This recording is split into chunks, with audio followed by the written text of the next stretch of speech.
আসসালামু আলাইকুম, কেমন আছেন সবাই? আশা করি সবাই ভালো আছেন।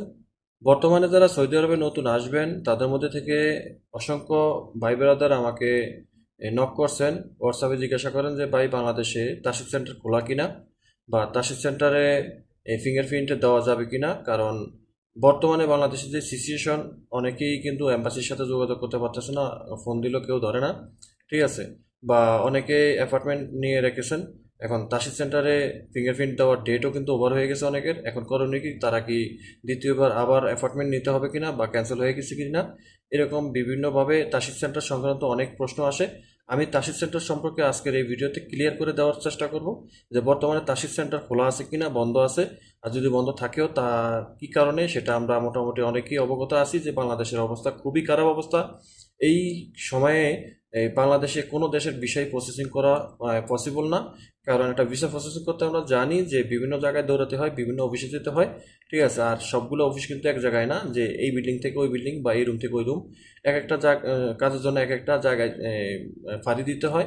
আর এখন এই সিচুয়েশনে কেউ বাইরে বের হতে পারছে না, কোনো রকম কোনো খোঁজখবর নিতে পারছে না। তাই আমাদেরকে অনেকে জিজ্ঞাসা করে যে ভাই আমি তো এম্বাসি বা এজেন্সির সাথে যোগাযোগ করতে পারতেছি না, এখন তাসির সেন্টারটা কি খোলা আছে কিনা বা কার্যক্রম চলে কিনা। তো আমি যদি সরাসরি আপনাদেরকে স্ক্রিনে ফলো করেন, যে আমি তাসির সেন্টারের ওয়েবসাইটে ঢুকে যা দেখতে পেলাম, সেখানে বলা আছে যে প্রথমে বলা আছে যে প্লিজ নোট দ্যাট আওয়ার তাসির visa centre, visa service centre in Chittagong and Dhaka will be close will further notice. তো আপনার এখানে বলা আছে যে চিটং এবং ঢাকাতে অবস্থিত যে তাসির সেন্টার আছে সেটি এখন বন্ধ আছে, পরবর্তী এই নির্দেশ না দেওয়া পর্যন্ত বন্ধ থাকবে। এরপর আরেকটা নির্দেশনা দিয়েছে, সেখানে বলা আছে kindly do not reschedule or cancel your apartment slot on as your booked apartment will stay valid. এখানে বলা আছে যে আপনারা যারা এই অ্যাপার্টমেন্ট যারা নিয়েছেন অলরেডি, তাদের অ্যাপার্টমেন্ট ক্যান্সেল হয়নি, হবে না। আর আপনারা দ্বিতীয়বার অ্যাপার্টমেন্ট নেওয়ার জন্য চেষ্টা করবেন না, ঠিক আছে। কারণ আপনার অ্যাপার্টমেন্ট বহাল থাকবে। যারা এখনো ফিঙ্গারপ্রিন্ট দিতে পারেননি, অ্যাপার্টমেন্ট নিয়ে রেখেছেন, ডেট ওভার হয়ে গেছে গা, ঠিক আছে, তারা কিন্তু যখন অফিস খুলবে তখন আপনারা ফিঙ্গারপ্রিন্ট দিতে পারবেন, ঠিক আছে। আপনারা দ্বিতীয়বারের জন্য অ্যাপার্টমেন্ট নেওয়ার চেষ্টা করবেন না, নিতে পারবেন না, এবং ক্যান্সেলও করবেন না, ঠিক আছে। তারা কিন্তু এখানে জানিয়ে দিয়েছে যে আপনি ক্যান্সেলও করবেন না এবং দ্বিতীয়বার রিশিডিউলও মানে চেষ্টা করবেন না।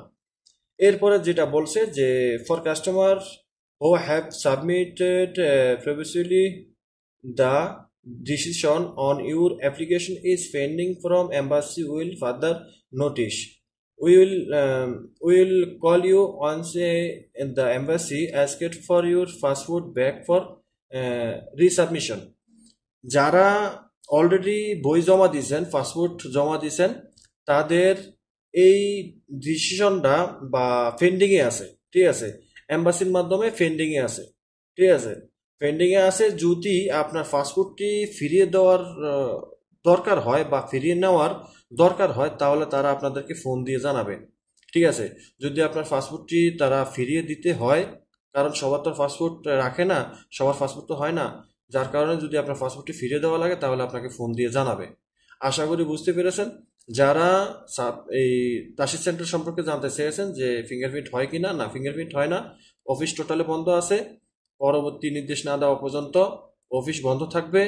এবং যারা অ্যাপার্টমেন্ট নিয়েছে তাদের অ্যাপার্টমেন্ট বহাল থাকবে, ক্যান্সেল হবে না এবং ক্যান্সেল করবেন না, এবং দ্বিতীয়বারের জন্য অ্যাপার্টমেন্ট নেওয়ার চেষ্টা করবেন না, নতুনটাও করবেন না, নতুনটা করলেও কিন্তু নিতে পারবেন না। আশা করি বুঝতে পেরেছেন। ভিডিওটা ভালো লাগলে শেয়ার করে দিবেন।